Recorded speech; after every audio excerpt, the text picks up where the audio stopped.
আসসালামু আলাইকুম রহমতুল্লাহ। সম্মানিত ভাইরা, আশা করি সবাই আল্লাহ তাআলার মেহেরবানিতে ভালো আছেন। আজ আমরা সৌদি আরবে কর্মরত প্রবাসী কর্মীদের জন্য অত্যন্ত গুরুত্বপূর্ণ একটি বিষয় নিয়ে কথা বলবো। অনেক প্রবাসী কর্মী জানেন না যে নির্দিষ্ট কিছু পরিস্থিতিতে তারা সম্পূর্ণ আইনগতভাবে এবং মালিকের অনুমতি ছাড়াই কাজের চুক্তি বাতিল করতে পারেন।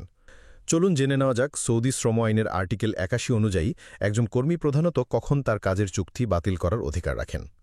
যদি সৌদি আরবে আসার ৩ মাস পরেও নিয়োগকর্তা কর্মীকে কাজের চুক্তিপত্র দিতে ব্যর্থ হন, যদি কোনো কর্মী একটানা ৩ মাস তার চুক্তি অনুযায়ী বেতন বা ভাতা না পান, যদি কর্মীর আকামা বা ওয়ার্ক পারমিটের মেয়াদ শেষ হয়ে যায় এবং নিয়োগকর্তা তা নবায়ন না করেন, যদি নিয়োগকর্তা কর্মীকে চুক্তিতে উল্লেখিত কাজ না দিয়ে সম্পূর্ণ ভিন্ন কোনো কাজ করতে বাধ্য করেন, তবে জরুরি পরিস্থিতিতে অল্প সময়ের জন্য ভিন্ন কাজ করানো হলে সেটি এর আওতায় পড়বে না।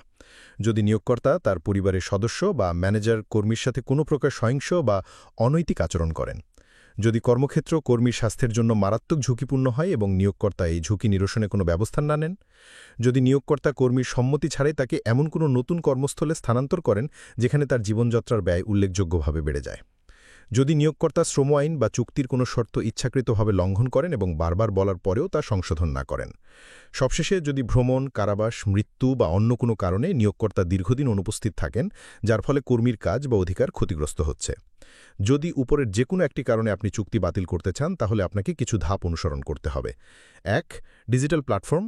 বর্তমানে সৌদি আরবের সমস্ত কাজের চুক্তি ডিজিটাল পদ্ধতিতে কিউয়া প্ল্যাটফর্মের মাধ্যমে নথিভুক্ত করা হয়। আপনার চুক্তি বাতিলের আবেদনও এই প্ল্যাটফর্মের মাধ্যমেই করতে হবে। ২. নোটিশ প্রদান। যদি আপনি চুক্তির মেয়াদের মধ্যে নিজের ইচ্ছায় চাকরি পরিবর্তন করতে চান তবে আইন অনুযায়ী ৯০ দিনের নোটিশ প্রদান করতে হবে। তবে যদি নিয়োগকর্তার কোনো বড় ভুলের কারণে যেমন বেতন না দেওয়া বা ইকামা নবায়ন না করার ক্ষেত্রে চুক্তি বাতিল করেন তাহলে সেক্ষেত্রে এই নোটিশের প্রয়োজন নাও হতে পারে। ৩. আইনি সাহায্য। যদি নিয়োগকর্তা আপনার অধিকার লঙ্ঘন করেন তবে আপনি সৌদি মানব সম্পদ ও সামাজিক উন্নয়ন মন্ত্রণালয়ের সাহায্য নিতে পারেন। তারা শ্রমিক ও নিয়োগকর্তার মধ্যে সমস্যা সমাধানে সাহায্য করে।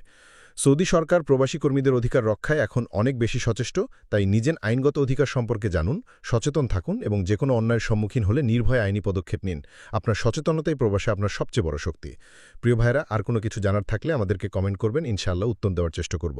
ভিডিওটি শেয়ার করে দিবেন। ইনশাআল্লাহ নতুন কোনো তথ্য সমৃদ্ধ ভিডিও নিয়ে আবারও আপনাদের সামনে হাজির হব। আল্লাহ আপনাদের সার্বিকভাবে ভালো রাখুন। আসসালামু আলাইকুম ওয়া রাহমাতুল্লাহ।